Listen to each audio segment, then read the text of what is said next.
can prepare you for life. All right, stay with me. I believe that the power of dance is limitless. Still stay with me. I realize that's not always the most popular opinion amongst people. I've spoken to a lot of dance students who have parents who don't support their decision to study dance in their undergraduate career. To them, I might say that while they might think a path that leads to English or biology is a more viable option for them, while of course those are very viable options, dance should be included among them. Because if education, and the purpose of education is to educate the whole person, which is what I believe in education to be, then that is something that dance can accomplish and does accomplish. I believe this because it has had an immense impact on who I am as a person today. I would not be who I am without my dance education, without my dance training. It has affected my personality, my work ethic, and obviously my career path because I am in the field of dance. So how does one investigate something like this? Over the past year, I have been investigating how the creative process in choreography can be part of a foundation upon which undergraduate dance majors can enhance their sense of ownership that they have over their education. So I was looking at this through the process of choreography. I worked for 10 weeks with 7 undergraduate dance majors here at UCI. And one of the questions that I needed to ask myself when planning this study was, what life skills do I want to emphasize in this study that are useful in choreography but also really valuable outside their life from dance? I also wanted to ask, how can I, as an educator, facilitate the growth in these skills? And because we explored all of these ideas and concepts and life skills through movement and choreography, I think it's really natural right now that I invite a couple of dancers out with me to help demonstrate some of the things that I'm going to be talking about today. So they are going to take a little piece of paper from my hand. They're going to pick one. We have Annika and Emily. Welcome, guys. Ladies. Okay. Do you want to... Okay. So they know the directions. And what they are being asked to do is to create a set movement phrase. That is a series of sequential and memorized movements for the purpose of this, based on the concept that they just took from my hand. So it's very much on the spot.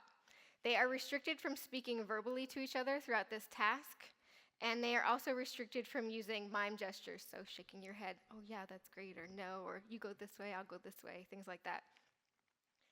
I also added a little bit of a difficulty level to it, and I asked them that after they create the movement phrase, they have to then use some of the choreographic tools that we explored to make it more dynamic and for it to become a very short choreographic piece that could potentially stand on its own.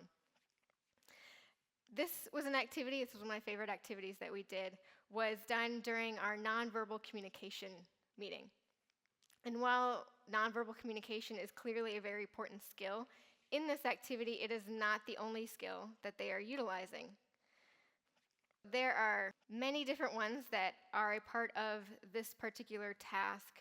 One of the big ones, I think, is problem solving. So imagine being in a class and you have to do a group project and your teacher tells you you can't talk to one another as you complete it. I think it adds a little bit of level of difficulty. They have to problem solve and figure out how they're communicating with each other in order to complete this task and to create some choreography. They also have to be collaborative with each other. They are co-choreographers. That means they have an equal partnership, and both of their opinions and their movement needs to be included in their final product. And I believe that a successful completion of this activity and activities like it can really help build the confidence that they have in themselves as they're going through this choreographic process and becoming more in tune with their choreographic identity. As I continue talking, I urge you to take a look at the dancers and to see if you can notice any of the skills that you feel that they're using from this list.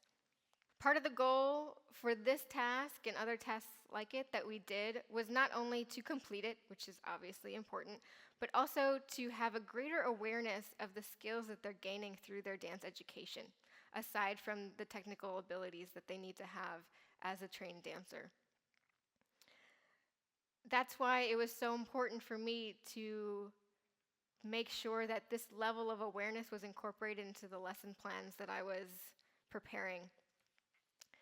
And it's also why the focus was more on the process and less on the product. While the product is clearly important when developing choreography because it usually goes on stage and there's an audience there to see it, it's really how you get to point A to point B that can really further propel your choreographic abilities. Which is why it was so important that they understood how they were actually completing the activities. Not necessarily the fact that they started on this side of the stage and their arm moved from here to the left and down and their knee came up and then was pushed down. Obviously, they need to remember that as well. But even more so than that, they need to understand that they're making decisions, artistic choices, that they're communicating with one another. All of those things are equally as vital to remembering the choreography that they have. It's also important that they know what they're doing in the process so that they can improve for future activities and future choreographies that they have.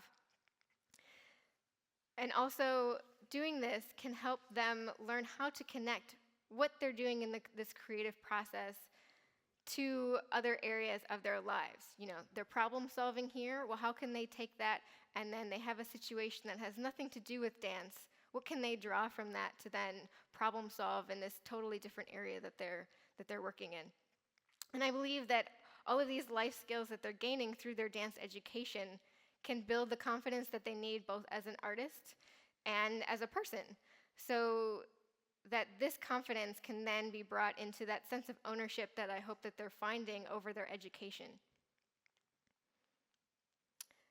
And so while this activity that you see has lasted maybe 6 minutes or so, I urge you to imagine what 4 years of activities like this through an undergraduate dance career could do for students.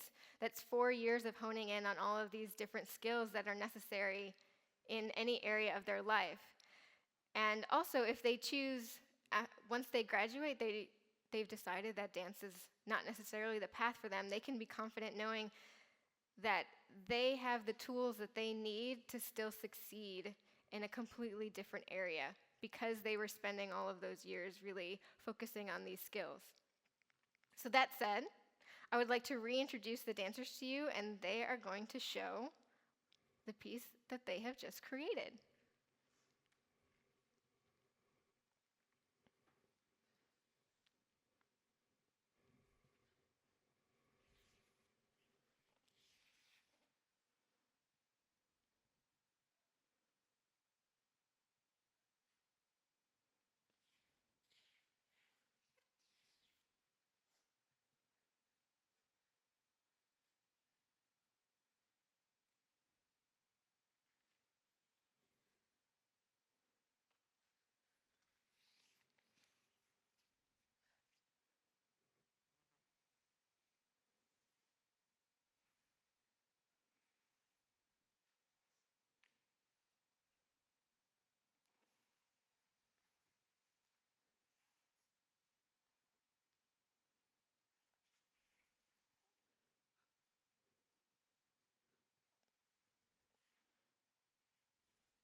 It's pretty amazing for only about 6 minutes what they just created there, so I'd like to thank the dancers and I'd like to thank you all.